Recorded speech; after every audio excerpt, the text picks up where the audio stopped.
Hi students, welcome to Plus One Computer class. So we are discussing about functions in C++, user defined functions in C++ programming. So in this section we are going to discuss some special terms that we are using in user defined function. So in the previous video we discussed about different methods of function call by reference or pass by reference, and second method was call by value method or pass by value method. So these two methods are we are using in function calling statement. So normally we are using call by value method. If some special kinds of operators you want to include, at that moment we are using call by reference or pass by reference method. Okay, so in this video we are going to discuss scope and life of variables or arguments or parameters, and after that we will discuss about recursive function. A function calling itself is known as recursive function, and after that how we are creating a header file using C++ program. Okay, so these are the three topics that we are going to discuss. Our first topic was the scope and lifetime of a variable. In user-defined functions in C++, there are two types of variables were present. The first type of variables are known as local variable and second one is global variables. Okay, local variables and global variables. So here, local variables declared inside the function definition. So their lifetime is belonging to that particular function only. That kinds of variables are known as local variables.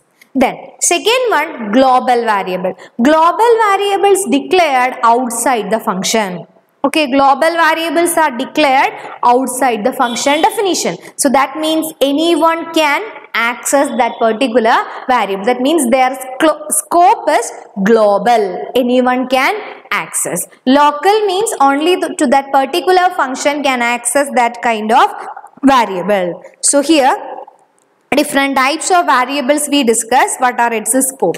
Then here I am already one C++ program is given. In this program we can explain global variable, local variable and global function and local function. So if we are using variables inside the function, then it is known as local variables. If we declare variable outside the function definition, then it is known as global function. Then it will have global scope. Okay, then if variables are present, then functions also will become local and global. So in this example, here we declared a function definition before the main function. Okay, look here. But in this program, there are two functions are available. First function is test function, isn't it? The first function is void test function. Here the function definition is before the main function. Then one more function is present. What is it? Cube function. Then this function is after the main function. Clear? So in this program we are using two functions. First function is test function and second function is cube function. Both these functions are having their own variables. Okay, so many variables we are using in this program. So we will start with the first variable, int CB. Int CB. Here CB is not declared inside a function. It is declared outside all the function. So here CB is known as global variable. Okay, what is the speciality of CB? CB is a global variable because it is declared outside all the function. So anyone can access that variable CB because it is a global variable. There is no restriction for accessing that particular variable. Why? Because it is a global variable. Then after that, void test. Here void test also declared before the main function. Okay, it is not inside the main function, it is outside the main function. So this test also known as global function. It's not a variable, what is it? It is a function. So anyone can use this function test because it is declared before the main function. Global function since defined above other function. So that's why this test function also known as global function. Then int cube int of n. Look here. Int cube int of n. What is this? Actually this is a declaration statement. Here we are calling a function. What is that function name? Cube. Okay, here we are calling a function cube with variable int n. So it is a local function call. That means cube is local to test function. Okay, because it is declared inside the test function. So this is a local function. Then after that, CB is equal to cube of x. CB is equal to cube of x. Here, CB we can access because CB is a global variable. Cube also we can access because this cube function is local to test function because it is declared inside the text function. Then next one, x. Is there any declaration statement for x?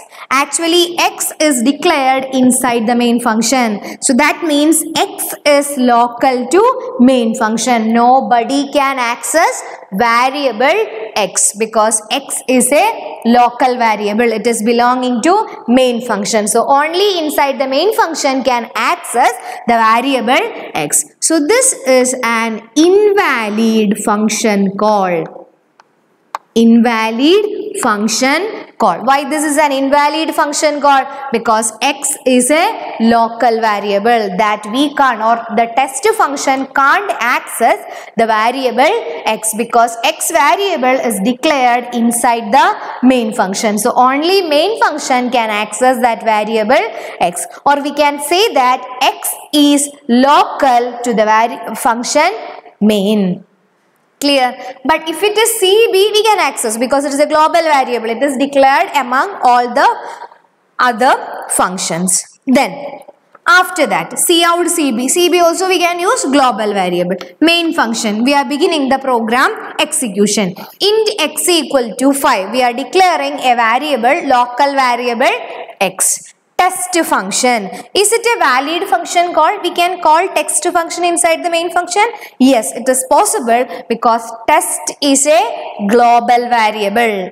Isn't it? It is declared above the all functions. So test we can call because it's a global function.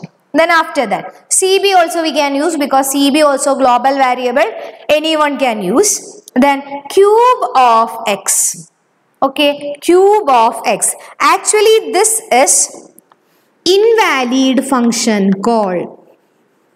Why it is invalid function call? Because cube is local to the function test. Only test function can access cube.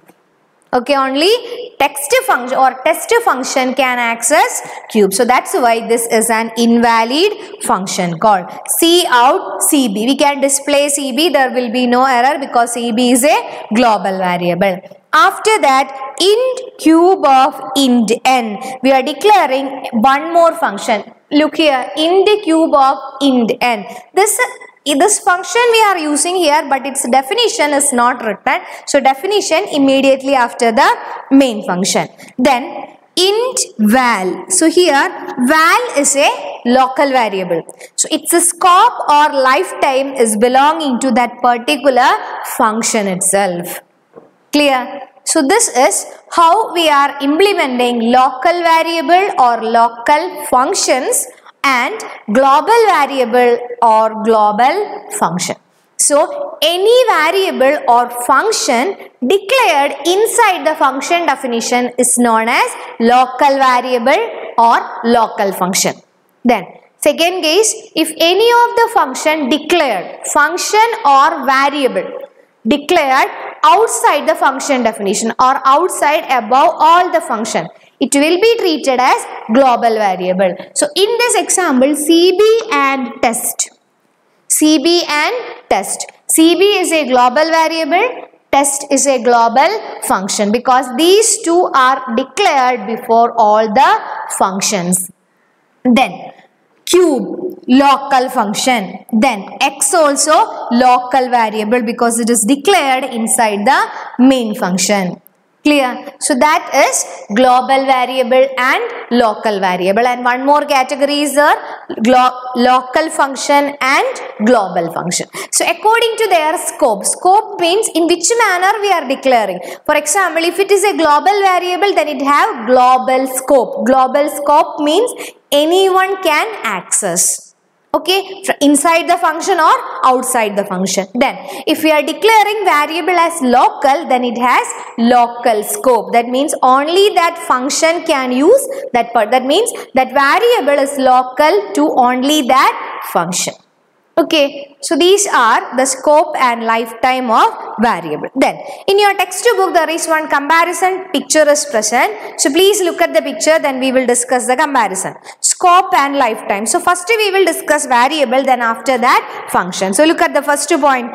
Local variables declared within a function or a block of statement. Global variable declared outside all the functions. Then local variable available only with the function block or in the function body. But global variable available to all function of the program. There is no restriction.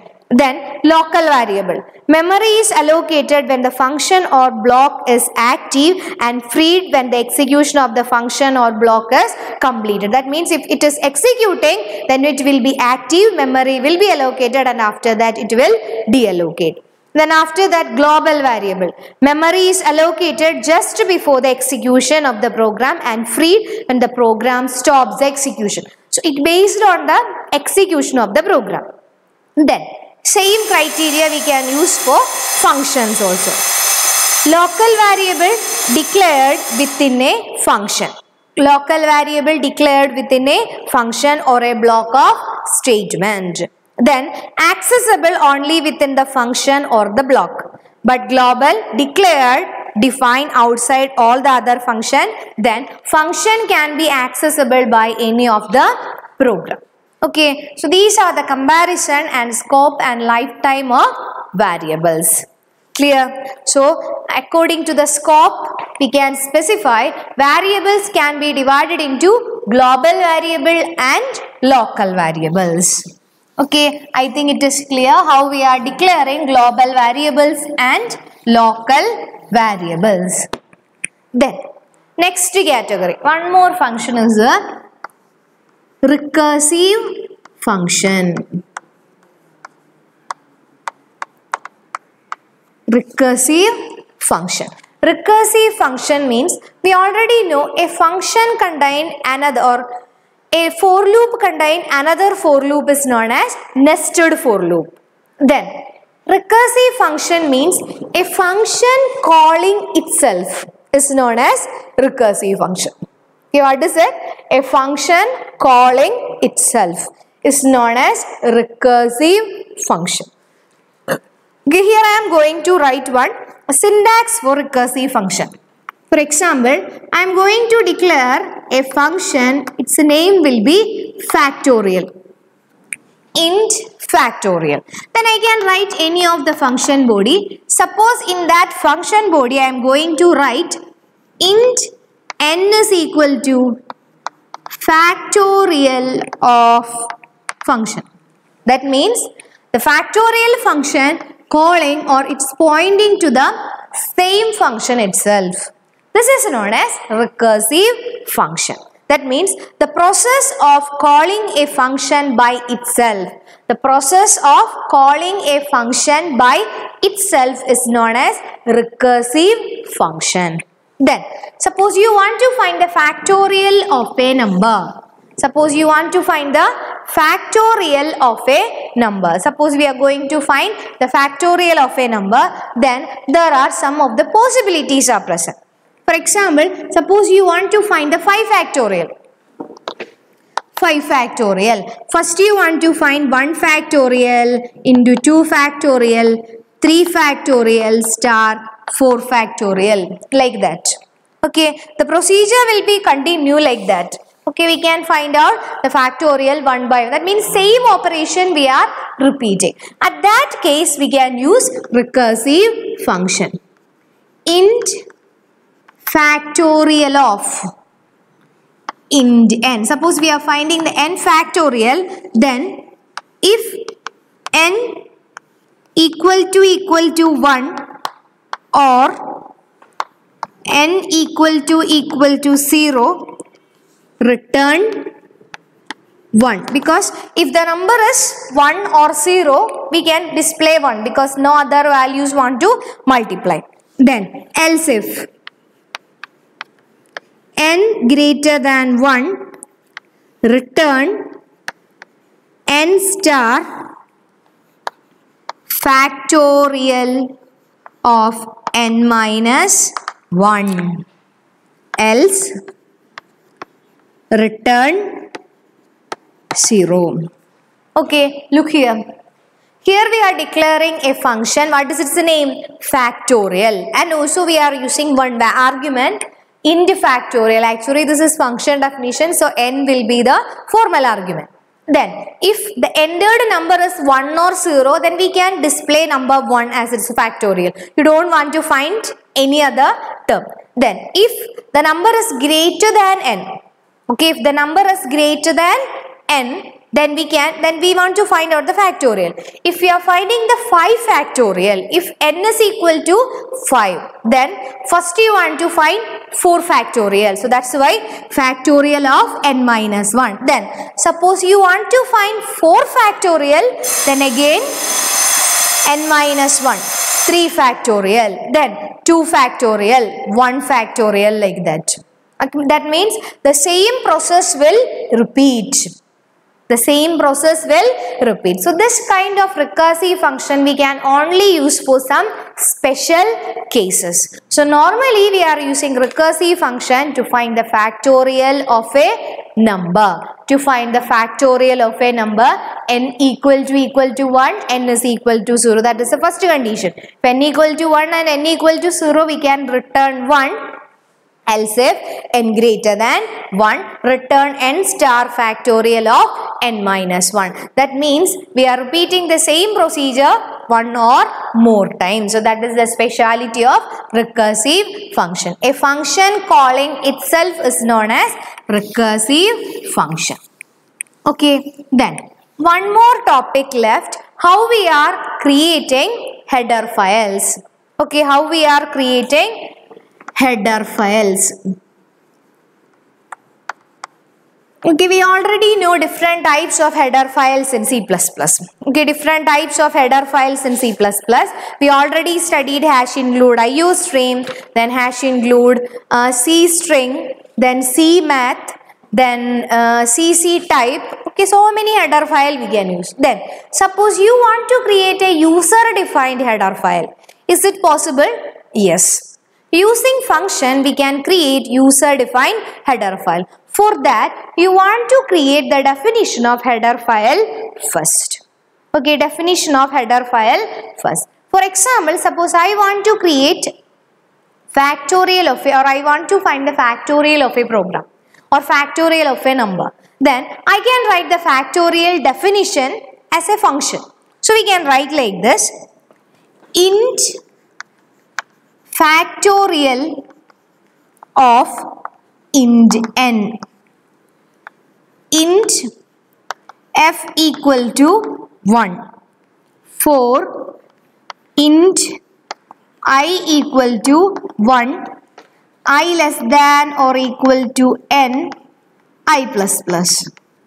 Then f star is equal to I, return f, close the bracket.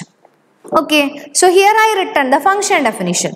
So you first open any of the text editor software and type this C++ statement. Then after that, save this file.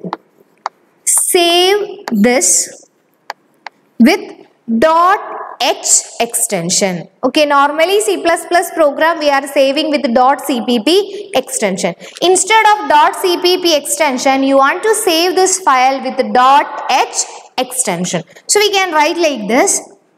Okay, suppose I am going to give factorial .h. The name of this program code is factorial.h. Then suppose you want to include this in any of the program code or in any of the C++ program. We can include this as header file. So how we will write? First you want to write the main header file hash include iostream. Then after that again hash include. Then if it is a user defined header file, instead of angular bracket you want to use double inverter comma. You want to use double inverter comma. What is our header file name? Factorial.h. Factorial.h. Then int n, enter a number. Cout, enter a number. Cin n. Cout factorial is equal to factorial of n. Factorial is equal to factorial of n. So normally suppose you want to use function or suppose you want to use function call, you want to write the function definition. But in this program, is there any function definition present? No. Instead of function definition, we are including a header file called factorial.h. In factorial.h, the entire definition of factorial function is present. So you can avoid function definition in the program. Instead of function definition, you can type the function definition first and save the function definition with .h extension. Then whenever you want to use it, we can use with the help of user defined header file. Okay, so for representing user defined header file, instead after hash include, instead of angular bracket, what we are using? Double inverter comma we are using. Clear? So hope you understood the three concepts of user defined function. So again we will revise the topics that we studied. Scope and lifetime of all the variable, local variable and global variable. Then after that we discussed about recursive function. Then after recursive function, how we are creating header files in C++. To create header file in C++, what do you want to do? You want to type the function definition, whatever it is you want to type. Then after that, save the file with the .h extension. So when we are in, suppose you want to include that header file in your program, so include this using hash include, double inverter comma, between the double inverter comma, then after that you can call that function. Okay, clear? So hope you understood. Then again you want to write question in your notebook, that means global and local variables along with example. So any of the function definition you can write, otherwise program also you can write, and you want to explain the working of all the other variables, local and also global variables. Okay, so by this we are completing our chapter functions in C++. One more video I will include. In that video we will revise all the important question and also we will solve some of the text back question. Okay, so by this we are concluding this chapter. Next video should be a revision video. Okay then, thank you.